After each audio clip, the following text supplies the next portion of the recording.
فمحمدنا هو سيدنا فالعز لنا لإجابته الله الله الله الله. அஸ்ஸலாமு அலைக்கும் வரஹ்மத்துல்லாஹி வபரகாத்துஹு. பிஸ்மில்லாஹிர் ரஹ்மானிர் ரஹீம். அல்ஹம்துலில்லாஹி ரப்பில் ஆலமீன் வஸ்ஸலாத்து வஸ்ஸலாமு அலா அஷ்ரஃபில் முர்ஸலீன் வ அலா ஆலிஹி வ ஸஹ்பிஹி அஜ்மஈன். அம்மா பஅத். கண்ணியத்திற்குரிய அல்லாஹ்வின் நல்லடியார்களே, சென்ற வாரம்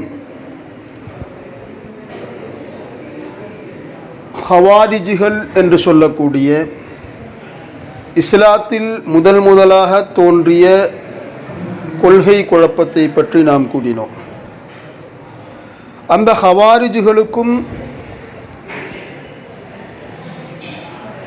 நவீன வஹாபிகளுக்கும் இடையிலே இருக்கக்கூடிய ஒற்றுமையை பற்றியும் நாம் சொன்னோம்.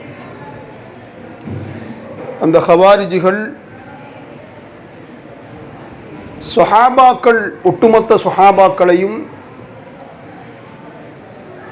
லா ஹுக்ம இல்லா லில்லாஹ், அல்லாஹுவை தவிர தீர்ப்பு வழங்குபவன் யாரும் இல்லை, இந்த சொஹாபாக்கள் எல்லாம் அப்துல்லாஹ் பின் அம்ர் பின் அல் ஆஸ் ரலியல்லாஹு அன்ஹு அவர்களையும் அபு மூஸல் அஷ்அரி ரலியல்லாஹு அன்ஹு அவர்களையும் தீர்ப்பாளர்களாக ஏற்றுக்கொண்டார்கள். எனவே அவர்கள் எல்லோரும் காஃபிர்கள், இவர்கள் மட்டும்தான் தௌஹீத்வாதிகள் என்ற வாதத்தை ஹவாரிஜிகள் முன்வைத்தார்கள் என்பதை பற்றி நாம் சொன்னோம். அடுத்ததாக அந்த ஹவாரிஜிகள் தங்களுடைய கொள்கையை ஏற்றுக்கொள்ளாத அனைத்து சஹாபாக்களையும் மற்ற முஸ்லிம்களையும் காஃபிர்கள் என்று சொன்னார்கள். அவர்களுடைய சொத்துக்களை அபகரிப்பது ஜாயிஸ் என்றார்கள். அவர்களுடைய இரத்தங்களை சிந்துவது, அவர்களை கொலை செய்வது ஜாயிஸ், அனுமதிக்கப்பட்டது என்று சொல்லி அதற்கான முற்பட்டார்கள். இதே கொள்கைதான் வஹாபிகளுக்கும் இருந்தது. எனவே அந்த வஹாபிகளும் தங்கள் அல்லாஹுவை தவிர வேறு யாரிடமும் உதவி தேடக்கூடாது என்றும், நபிமார்கள் வலிமார்கள் அவர்களிடத்திலே ஷஃபாஅத்தை கேட்கக்கூடாது என்றும் எல்லாம் புதிய வாதங்களை எடுத்து வைத்து அதை ஏற்றுக்கொள்ளாத அனைத்து முஸ்லிம்களையும் முன்னோர்களையும் காஃபிர்கள் என்ற வாதத்தை எடுத்து வைத்தார்கள். அவர்களை கொன்று குவித்தார்கள் என்ற செய்தியை இமாம் ஸாவி ரஹ்மத்துல்லாஹி அலைஹி தஃப்ஸீரு ஸாவியிலே இன்றைய ஹவாரிஜிகள் தான் ஹிஜாஸ் நாடுகளில் இருக்கக்கூடிய வஹாபிகள் என்று மிக தெளிவாக சொல்லியிருக்கிறார்கள் என்பதையும் நாம் பார்த்தோம். அவ்வாறு இஸ்லாமிய சரித்திரத்தில் புதிதாக ஒவ்வொரு குழப்பங்களாக தோன்றக்கூடிய காட்சியை நாம் பார்க்கிறோம். அந்த ஒவ்வொரு குழப்பவாதிகளும் முன்னோர்கள் சொல்லாத ஒரு கருத்தை, முன்னோர்கள் சொல்லாத ஒரு கொள்கையை பிற்காலத்திலே தோன்றிய குழப்பவாதிகள் சொன்னார்கள். இதை பற்றித்தான் எம்பெருமானார் முஹம்மது ரசூலுல்லாஹி ஸல்லல்லாஹு அலைஹி வஸல்லம் கூறினார்கள். ஸஹீஹ் முஸ்லிமிலே பதிவு செய்யப்பட்ட ஹதீஸ், யகூனு ஃபி ஆஹிரிஸ் ஸமானி தஜ்ஜாலூன கذாபூன், இறுதி காலம் நெருங்கும் காலத்தில் உண்மையையும் பொய்யையும் கலர்த்தி பொய்யர்களாக இருக்கக்கூடிய தஜ்ஜாலுகள் சிலர் தோன்றுவார்கள். கذாபூன, பொய்யர்கள் தோன்றுவார்கள். யஅதூனகும் மினல் அஹாதீஸி பிமா லம் தஸ்மஉ அன்தும் வலா ஆபாஉக்கும், நீங்களோ உங்களுடைய மூதாதையர்களோ கேட்டிடாத பல செய்திகளையும் பல கொள்கைகளையும் அவர்கள் சொல்வார்கள். ஃபஇய்யாக்கும் வ இய்யாஹும், அவர்களை விட்டும் நீங்கள் எச்சரிக்கையாக இருங்கள், நீங்கள் உங்களையும் எச்சரிக்கையாக பாதுகாத்து கொள்ளுங்கள் அவர்களுடைய கொள்கையை விட்டும். வ இய்யாஹும், அவர்களை விட்டும் நீங்கள் எச்சரிக்கையாக இருங்கள், அவர்களோடு நீங்கள் விலகி நில்லுங்கள் என்பதாக பெருமானார் ஸல்லல்லாஹு அலைஹி வஸல்லம் சொன்னார்கள். லா யுதில்லூனகும் வலா யஃப்தினூனகும், அவர்கள் உங்களை வழிதவறச் செய்துவிட வேண்டாம், உங்களை குழப்பத்தில் ஆழ்த்திவிட வேண்டாம் என்பதாக பெருமானார் ஸல்லல்லாஹு அலைஹி வஸல்லம் சொன்னார்கள். அதே வரிசையில் அடுத்ததாக தோன்றிய கொள்கை குழப்பம் என்பது ஷியாக்களால் உருவாக்கப்பட்ட ஷியாக்கள் என்று சொல்லக்கூடிய ஒரு கூட்டம் தோன்றுகிறது. ஹவாரிஜிகளுக்கு பிறகு இஸ்லாத்துடைய வளர்ச்சியை சகிக்க முடியாமல் இஸ்லாமியர்கள் என்ற போர்வையில் நயவஞ்சகர்கள் ஊடுருவி புதிய புதிய குழப்பங்களை ஏற்படுத்தி முஸ்லிம்களை சின்னாபின்னப்படுத்தலாம் என்று நினைத்தார்கள். அவர்கள் என்னதான் நினைத்தாலும் இஸ்லாம் அதையெல்லாம் மிகைத்து தோற்கடித்து இஸ்லாத்துடைய அந்த வெற்றி பயணம் தொடர்ந்து கொண்டே இருக்கிறது. இதே நிலை தொடரக்கூடிய காலத்தில்தான் அலி ரலியல்லாஹு அன்ஹுவுடைய காலத்திலே அப்துல்லாஹ் இப்னு சபா என்று சொல்லக்கூடிய யூதர்கள் இஸ்லாத்தை நேரடியாக எவ்வளவோ அழிப்பதற்காக நேரடி போராட்டத்தில் ஈடுபட்டார்கள். பனு குரைலா, பனு நதீர் கோத்திரக்காரர்கள் எல்லாம் பெருமானார் ஸல்லல்லாஹு அலைஹி வஸல்லம் காலத்திலேயே இஸ்லாத்திற்கு எதிராக நேரடி போர்களிலே ஈடுபட்டார்கள். அவர்களால் வெற்றி கொள்ள முடியவில்லை. எனவே அவர்களுடைய சிந்தனையை மாற்றிக்கொண்டு இஸ்லாத்திற்குள்ளே நுழைந்து முஸ்லிம்களை பிரித்தாள்வது என்கின்ற சூழ்ச்சியிலே ஈடுபட்டார்கள். அந்த வகையில்தான் அப்துல்லாஹ் இப்னு சபா என்று சொல்லக்கூடிய யூதன் இஸ்லாத்தை தழுவியதாக அவன் நாடகமாடி இஸ்லாமியன் என்ற போர்வையிலே உள்ளே வருகிறான்.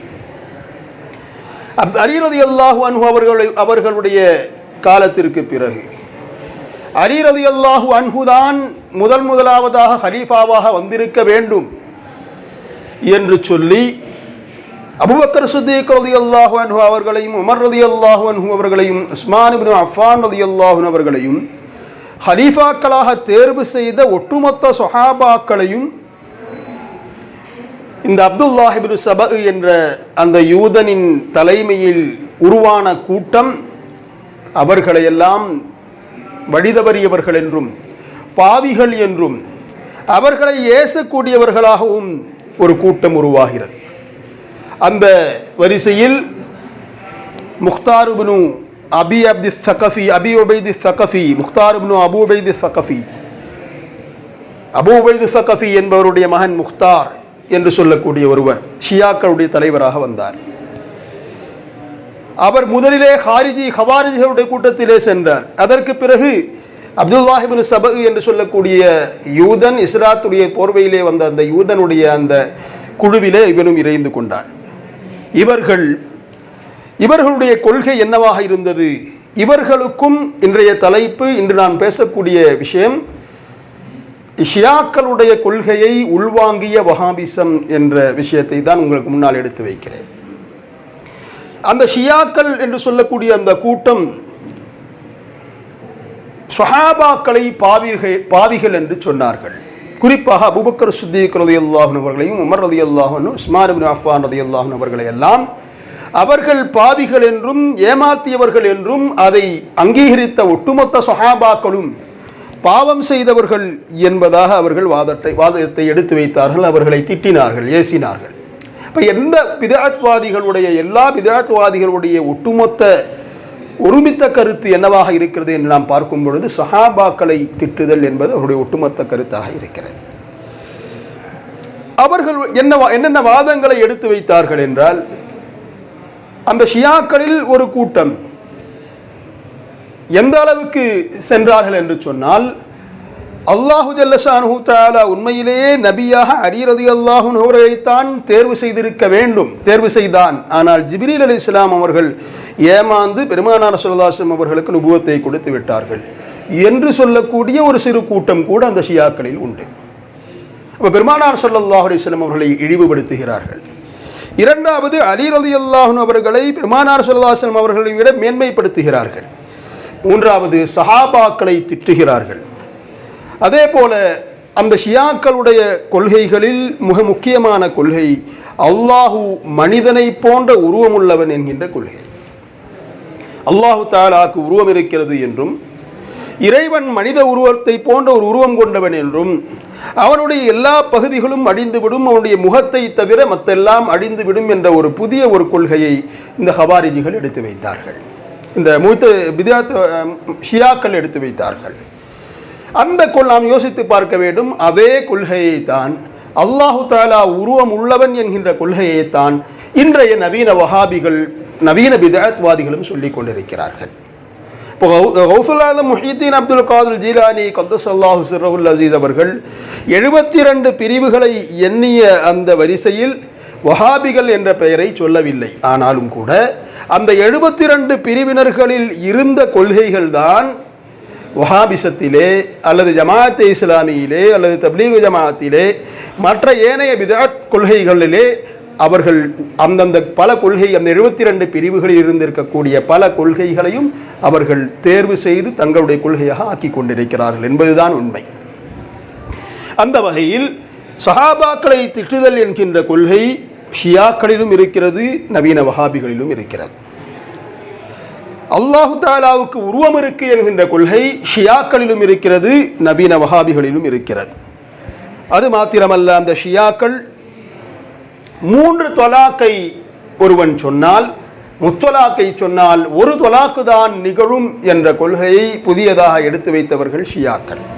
அதே கொள்கையைத்தான் நாம் வஹாபிசத்திலும் பார்க்கிறோம். அப்போ ஷியாக்களுடைய கொள்கையில் சஹாபாக்களை திட்டுதல், 3 தொலாக்கை சொன்னால் 1 தொலாக்கு தான் நிகழும், அல்லாஹு தஆலாவுக்கு உருவம் இருக்கிறது என்கிற இந்த 3 அடிப்படை கொள்கைகளையும் உள்வாங்கியவர்களாக நவீன வஹாபிசம் இருக்கிறது. அதுபோக இந்த ஷியாக்கள் அவர்களுடைய கொள்கையை விற்பனை செய்வதற்காக, அவர்களுடைய கொள்கையை பரப்புவதற்காக ஒருவரை அவர் அஹ்லு பைத் பெருமானார் ஸல்லல்லாஹு அலைஹி வஸல்லம் குடும்பம் என்று பொய்யாக அவர்கள் ஜோடித்து வைப்பார்கள்.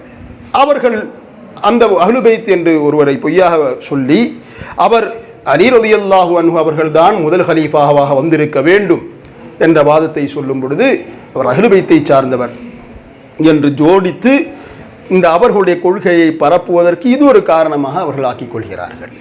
ஆனால் அஹ்லு பைத்தினர்கள் உண்மையிலேயே பெருமானார் ஸல்லல்லாஹு அலைஹி வஸல்லம் அவர்களுடைய வம்சாவளியில் வரக்கூடிய வாரிசுகள் வரக்கூடிய அஹ்லு பைத்தினர்கள் ஒருபோதும் ஷியாக்களுடைய கொள்கையோடு உடன்பட்டவர்களாக இருக்கவில்லை என்று மாத்திரமல்ல, ஜாஃபர் ஸாதிக் ரலியல்லாஹு அன்ஹு அவர்களுடைய சக்கராத்துடைய நெருங்கக்கூடிய நேரத்தில் கூட சொன்னார்கள், நான் இந்த சக்கராத்துடைய நெருங்கிய நேரத்தில் இருக்கிறேன், இப்பொழுது நான் யாரையும் அஞ்ச வேண்டிய அவசியம் எனக்கு இல்லை, நிச்சயமாக அந்த ஷியாக்களுடைய கொள்கையிலிருந்து நான் விடுபட்டவன், அவர்களுக்கும் எனக்கும் எந்த சம்பந்தமும் உறவும் இல்லை என்று ஜாஃபர் ஸாதிக் ரலியல்லாஹு அன்ஹு சொன்னார்கள். இப்படி எந்த அஹ்லு பைத்தை பார்த்தால், அவருடைய சரித்திரத்தை பார்த்தாலும் அவர்கள் யாரும் ஷியாக்களுடைய கொள்கையை உள்ளவர்களாக இருக்கவில்லை. ஏன் அலி ரலியல்லாஹு அன்ஹு அவர்களே கூட ஹஜ்ரத் அபூபக்கர் சித்திக் ரலியல்லாஹு அன்ஹு அவர்களை ஹலீஃபாவாக ஏற்றுக்கொண்டவர்கள் தான் என்பதை நாம் சிந்தித்து பார்க்க வேண்டும். இன்று சில புதிய நபர்கள் தோன்றி ஹஜ்ரத் முஆவியா ரலியல்லாஹு அன்ஹு அவர்களையும் சஹாபாக்களையும் திட்டக்கூடிய நிலை கூட நாம் பார்க்கிறோம். அல்லாஹு தஆலா பாதுகாப்பானாக. சஹாபாக்கள் ஒருவரை பற்றியும் தவறான வார்த்தைகளோ தவறான சிந்தனைகளோ வருதல் என்பது ஒரு முஃமினுடைய அடையாளம் அல்ல, அது பிதஅத்வாதிகளுடைய நயவஞ்சகத்தினர்களுடைய அடையாளம் என்பதை நாம் புரிந்து கொள்ள வேண்டும். அடுத்ததாக இந்த ஷியாக்களுக்கு பிறகு முஅ்தஸிலத் என்கின்ற சொல்லக்கூடிய ஒரு கூட்டம் வருகிறது. முஅ்தஸிலத் என்று சொல்லக்கூடிய கூட்டம், அவர்கள் தங்களை பற்றி அஸ்ஹாபுல் அத்லி வ தௌஹீத், தௌஹீத்வாதிகள் என்று சொன்னார்கள். எப்படி ஹவாரிஜிகள் அவர்கள் மட்டும்தான் தௌஹீத்வாதிகள் என்றும், சஹாபாக்கள் 2 சஹாபாக்களை நடுவர்களாக யாரெல்லாம் ஏற்றுக்கொண்டார்களோ அத்தனை முஸ்லிம்களும் காஃபிர்களும் என்றும் சொன்னார்களோ, இணை வைப்பாளர்கள் என்று சொன்னார்களோ, அதுபோல இந்த முஅ்தஸிலாக்களும் அதே கொள்கையை சொன்னார்கள், நாங்கள் தான் தௌஹீத்வாதிகள், மற்ற அவர்கள் அல்லாத அனைவரும் காஃபிர்கள் என்ற கொள்கையை எல்லா பிதஅத்வாதிகளும், முந்தைய பிதஅத்வாதிகளும் இதையே தான் சொன்னார்கள். அவர்கள் முஅ்தஸிலாக்கள் என்று சொல்லக்கூடிய கூட்டம், அவர்களுடைய தலைவர்கள் யார் என்று பார்த்தால் வாசில் இப்னு அத்தா, அபுல் ஹுதைலுல் அலாஃப், இப்ராஹிம் இப்னு சய்யாருன் நிலாம் போன்ற தலைவர்களுடைய அந்த குழு முஅ்தஸிலா கொள்கை என்ற புதிய ஒரு கொள்கையை உருவாக்குகிறது. அவர்களுடைய கொள்கை என்ன அப்படின்னு சொல்லி நம்ம பார்க்கும்போது, கலா கதிரை மறுக்கிறார்கள். நன்மையும் தீமையும் எல்லாம் அல்லாஹுடைய நாட்டப்படிதான் நடக்கிறது என்று சொல்லக்கூடிய அந்த ஈமான் முஸ்லிம்களுடைய ஈமான் காரியங்களில் முக்கியமான ஒரு பகுதி. அந்த ஈமான் காரியங்களை முக்கியமான அந்த பகுதியை அடிப்படை கொள்கை விஷயத்தையே மறுக்கக்கூடிய கூட்டமாக இந்த முத்தசிலாக்கள் இருந்தார்கள். ஏற்கனவே பெருமானார் ஸல்லல்லாஹு அலைஹி வஸல்லம் ஹதீஸை நம்ம சொல்லியிருக்கோம். யகீசூனல் உமூர பிரஈஹிம், அவர்களுடைய சுய புத்திக்கு ஏற்ப அவர்களுடைய காரியங்களை ஆய்வு செய்வார்கள். குர்ஆனுக்கோ ஹதீஸுக்கோ அதனுடைய விளக்கத்திற்கோ சஹாபாக்களுடைய கருத்துக்கோ முன்னுரிமை கொடுக்காதவர்களாக இருக்கக்கூடிய கூட்டங்கள் தோன்றும் என்று பெருமானார் ஸல்லல்லாஹு அலைஹி வஸல்லம் சொன்னதற்கு ஏற்ப முத்தசிலாக்களும் அதே விஷயத்தை தான் அவர்களும் கையாண்டார்கள். அவர்களுடைய சுய புத்திக்கு எது ஒத்து வரவில்லையோ, அவர்கள் ஒவ்வொருவருடைய சிந்தனைக்கு எது ஒத்து வரவில்லையோ அத்தகைய ஹதீஸுகளை மறுத்தார்கள். அத்தகைய ஆயத்துகளுக்கு வேறொரு விளக்கத்தை சொன்னார்கள். சஹாபாக்கள் கூறாத விளக்கங்கள் ஆயத்துகளுக்கும் ஹதீஸுகளுக்கும் சொன்னார்கள். அந்த வகையிலே கலா கதிரை அவர்கள் மறுத்தார்கள். இப்னு உமர் ரலியல்லாஹு அன்ஹு சொன்னார்கள், இதா லகீத உலாயிக ஃபஅக்பிர்ஹும் அன்னி பரீஉன் மின்ஹும். சஹீஹ் முஸ்லிமிலே பதிவு செய்யப்பட்ட ஹதீஸ். கதிர் கலாவை மறுக்கக்கூடிய அந்த கூட்டத்தை நீங்கள் சந்தித்தால் நான் அவர்களை விட்டும் விலகியவன், அவர்களுடைய கொள்கைக்கும் என்னுடைய கொள்கைக்கும் எந்த சம்மதமும் இல்லை என்பதை நீங்கள் அவர்களுக்கு சொல்லிவிடுங்கள். நிச்சயமாக அந்த கவாக்கதை மறுக்கக்கூடிய பித்அத்வாதிகளுக்கு உஹது மலை அளவு தங்கமே இருந்தாலும், அதையெல்லாம் அவர்கள் தான தர்மம் செய்தாலும் கூட மா கபிலல்லாஹு மின்ஹும் ஹத்தா யுமினு பில் கத்ரி, அல்லாஹு தஆலா அதை ஏற்றுக்கொள்ள மாட்டான் கலா கதிரையவன் நம்பும் வரை என்பதாக இப்னு உமர் ரலியல்லாஹு அன்ஹு சொல்கிறார்கள். ஸஹீஹ் முஸ்லிமிலே பதிவு செய்யப்பட்ட ஹதீஸ். இந்த முஅ்தஸிலாக்கள் என்ன சொன்னார்கள்? அவர்கள் மட்டும்தான் தௌஹீத்வாதிகள் என்று சொன்னார்கள் என்று பார்த்தால் அல்லாஹ்வுடைய பண்புகளை அவர்கள் மறுத்தார்கள். அல்லாஹு தஆலாவிற்கு இருக்கக்கூடிய வாஜிபான முஸ்தஹீலான சிஃபத்துகள் இருக்கிறது, ஜாயிஸான சிஃபத்துகள் இருக்கிறது. அல்லாஹ்வுடைய பண்புகள் எல்லாம் பிறகு உருவானது அல்ல. அல்லாஹு தஆலா ஆரம்பம் இல்லாதவன், இறைவன் ஆரம்பம் இல்லாதவன், அவருடைய பண்புகளும் ஆரம்பம் இல்லாதது, கதீமானது என்ற கொள்கை தான் இஸ்லாத்துடைய கொள்கை. ஆனால் அதற்கு நேர் மாற்றமாக அல்லாஹு தஆலாவுடைய பண்புகள் கதீமானது என்று நம்பினால் இரண்டு கடவுளை நம்புவதை போல, எனவே அவ்வாறு நம்பக்கூடிய அனைத்து மூமின்களும் காஃபிர்கள் முஷ்ரிக்குகள் என்று முஅ்தஸிலாக்கள் சொல்கிறார்கள். அவர்கள் என்ன சொல்கிறார்கள் என்றால், அல்லாஹுக்கு இல்மு என்கின்ற பண்பு இருக்கிறது என்று வைத்துக் கொண்டால் அல்லாஹ் ஒருவன், இல்மு என்ற பண்பு இன்னொரு கடவுள் என்று அவர்கள் சொல்கிறார்கள். ஒரு நபருக்கு ஒரு பொருளுக்கு அல்லது ஒரு சக்திக்கு ஒரு பண்பு வருவதற்குள்ளால் அந்த சக்தி இரண்டாக மாறுகிறது, இன்னொரு பண்பை அதை சேர்த்து நாம் நம்பும்போது மூன்றாக மாறுகிறது. இவ்வாறு எத்துணை பண்புகளை சிஃபத்துகளை அல்லாஹுக்கு நாம் நம்புகிறோம் என்றாலும் அத்தனை கடவுள்களில் நாம் நம்பக்கூடியவராக ஆகிவிடுவோம். எனவே முஷ்ரிக்குகள் என்று ஒரு புதிய கொள்கையை இந்த முஅ்தஸிலாக்கள் சொல்கிறார்கள். இரண்டாவது அவர்களுக்கும் வஹாபிகளுக்கும் இருக்கக்கூடிய ஒற்றுமையை நாம் பார்க்கும்போது என்று சொன்னால் இன்காரு ஷஃபாஅத்தை மறுத்தார்கள். நபி ஸல்லல்லாஹு அலைஹி வஸல்லம் அவர்களும் மகான்களும் வலிமார்களும் ஷஃபாஅத் செய்வார்கள் என்பதை மறுக்கக்கூடிய கூட்டமாக இந்த முஅ்தஸிலாக்கள் இருந்தது. அதே மறுக்கக்கூடிய கூட்டமாக நவீன வஹாபிகளும் இருக்கிறார்கள். அதே போல இன்காருல் கராமா, வலிமார்களுக்கு அற்புதமான ஆற்றல்களை அல்லாஹு தஆலா வழங்குவதை முஅ்தஸிலாக்கள் மறுத்தார்கள். அவ்வாறு அல்லாஹு தஆலா வலிமார்களுக்கு அற்புத ஆற்றல்கள் வழங்கினால் நபிக்கும் வலிக்கும் இடையிலே வித்தியாசம் இல்லாமல் போய்விடும் என்று சொன்னார்கள். அது ஒரு மிகப்பெரிய அவர்களுடைய மடமைத்தனத்தின் அடையாளமாக அந்த வாதம் இருக்கிறது. ஏனென்று சொன்னால் ஒரு வலி எப்பொழுதும் நான் நபி என்று வாதிடப் போவதில்லை. தாங்கள் நபிமார்கள் என்று வாதிட்டு அற்புத ஆற்றல்களை வெளிப்படுத்துகிறார்கள். இறைநேசர்கள் அப்படி அல்ல. ஒருவர் நபி என்று வாதிட்டாலே அவர் இஸ்லாத்தை விட்டு வெளியேறி விடுவார்கள். எனவே அவர்களுடைய கொள்கைக்கு எந்தவித அடிப்படையும் இல்லை. சஹாபாக்களுக்கு அல்லாஹு தஆலா கராமத்தை கொடுத்திருந்தான். அபூபக்கர் ஸித்தீக் ரலியல்லாஹு அன்ஹு அவர்கள் போன்ற சஹாபாக்களுக்கெல்லாம், உமர் ரலியல்லாஹு அன்ஹு போன்ற சஹாபாக்களுக்கெல்லாம் அற்புத ஆற்றல்களை அல்லாஹ் வழங்கி இருந்தான். அந்த செய்திகள் எல்லாம் நாம் பிறகு பார்ப்போம். கராமத்தை மறுத்தார்கள். அதே போன்று இன்காருல் இஜ்மாஇ வல் கியாஸ், இந்த முஅ்தஸிலாக்களும் இமாம்களுடைய ஏகோபித்த கருத்து மார்க்கத்தில் அங்கீகரிக்கப்பட்ட ஒரு ஆதாரமாக இருக்கிறது, அதை அவர்கள் மறுத்தார்கள். அஹ்லுஸ் சுன்னத்தி வல் ஜமாஅத்துடைய கொள்கையின்படி, முஸ்லிம்களுடைய பாரம்பரிய கொள்கையின்படி 4 ஆதாரங்கள் மார்க்கத்திலே அடிப்படை ஆதாரங்கள். ஒன்று குர்ஆன், இன்னொன்று ஹதீஸ், இன்னொன்று இஜ்மா, இன்னொன்று கியாஸ். இதிலே இஜ்மாஐயும் கியாஸையும் இமாம்களின் ஏகோபித்த கருத்தை ஆய்வு செய்ய தகுதி பெற்ற இமாம்களாகிய 4 இமாம்கள் அவர்கள் ஏகோபித்து ஒரு கருத்தை சொன்னார்கள் என்று சொன்னால் அது மார்க்கத்திலே ஆதாரமான ஒன்று என்பதுதான் இஸ்லாத்துடைய கொள்கை. ஏனென்றால் இந்த ஒட்டுமொத்த முஸ்லிம்களும் வழிதவற மாட்டார்கள் என்று பெருமானார் ஸல்லல்லாஹு அலைஹி வஸல்லம் சொல்லி இருக்கிறார்கள். ஒரு காலத்தில் வாழ்ந்த ஒரு ஒட்டுமொத்த முஸ்லிம்களுடைய கருத்து ஒன்றுபட்டு இருக்கிறது என்று சொன்னால் நிச்சயமாக அது சத்திய கொள்கையாகத்தான் இருக்க வேண்டும். எனவேதான் இஜ்மா என்பது மார்க்கத்திலே 3வது ஆதாரமாக இருக்கிறது. 4வது ஆதாரமாக கியாஸ் ஆய்வு என்பது இருக்கிறது. இந்த இரண்டையும் முஅ்தஸிலாக்கள் மறுத்தார்கள், நவீன வஹாபிகளும் மறுத்து கொண்டிருக்கிறார்கள். அடுத்து இன்காரு தஸத்துக்கில் அஹ்யாஇல் அம்வாத், மௌத்தானவர்களுக்காக தான தர்மம் செய்வது, மௌத்தானவர்களுக்காக துஆ செய்வது, இவை இரண்டையும் மறுக்கக்கூடிய கூட்டமாக முஅ்தஸிலாக்கள் இருந்தார்கள். இன்றைய நவீன வஹாபிகளும் அதே தான் சொல்கிறார்கள். மௌத்தானவர்களுக்காக நாம் துஆ செய்யக்கூடாது, அவர்களுக்காக குர்ஆன் ஓதக்கூடாது, அவர்களுக்காக தஸ்பீஹ் சொல்லக்கூடாது என்று இன்றைய வஹாபிசம் சொல்கிறது. அன்றைய முஅ்தஸிலாக்களும் இதையே தான் சொன்னார்கள். அதற்கான ஆதாரங்கள் எல்லாம் அடுத்து வரக்கூடிய பாடங்களிலே நாம் பார்ப்போம். அதே போல இன்காரு அதாபில் கபர், கபருடைய அதாபை அவர்கள் மறுத்தார்கள். கபரிலே தண்டனை என்பது கிடையாது, நன்மை தீமை தராசுகள் தூக்கப்படுதல் என்பது கிடையாது என்று அவர்கள் சொன்னார்கள். சொர்க்கமும் நரகமும் இன்றே படைக்கப்பட்டது என்பதையும் மறுத்தார்கள். இன்றைக்கு சொர்க்கமும் நரகமும் இல்லை, அது மறுமையில்தான் அல்லாஹ் படைப்பான் என்ற ஒரு புதிய கொள்கையை இந்த முஅ்தஸிலாக்கள் சொன்னார்கள். அது மட்டுமல்லாமல் அல் அபுது ஹாலிகுன் லி அஃஆலிஹி, மனிதன் அவனுடைய செயல்களை அவனேதான் படைக்கிறான் என்ற புதிய கொள்கையும் சொன்னார்கள்.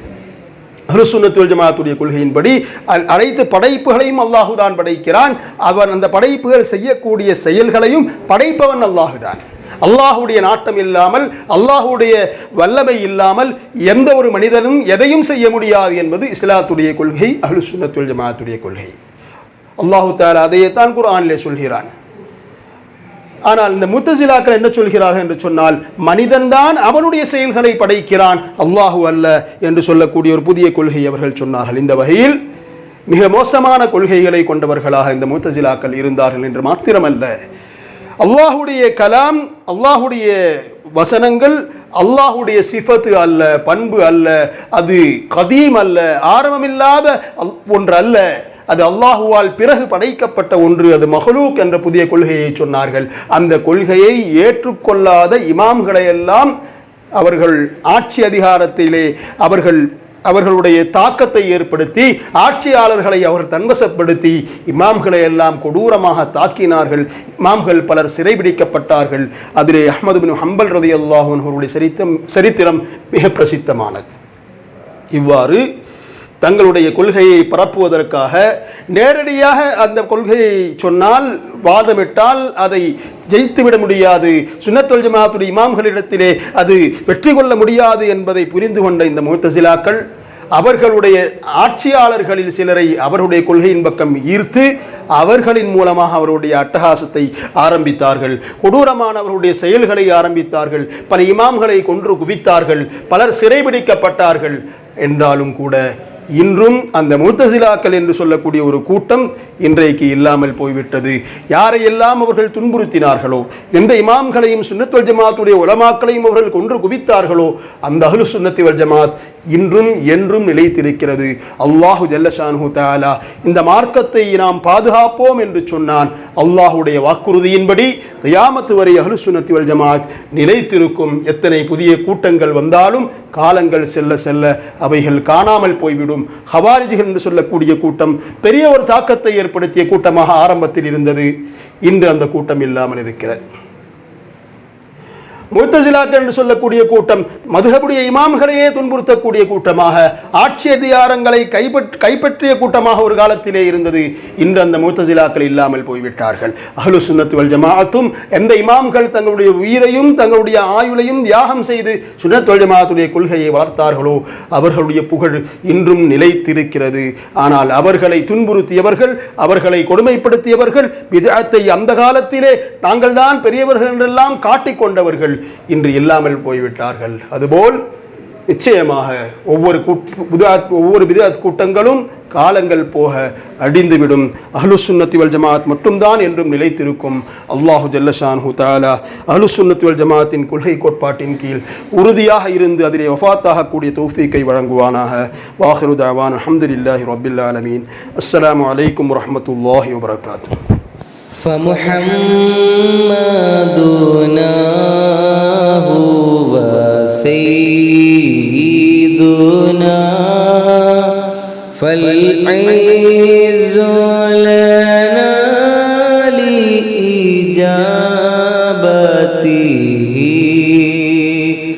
الله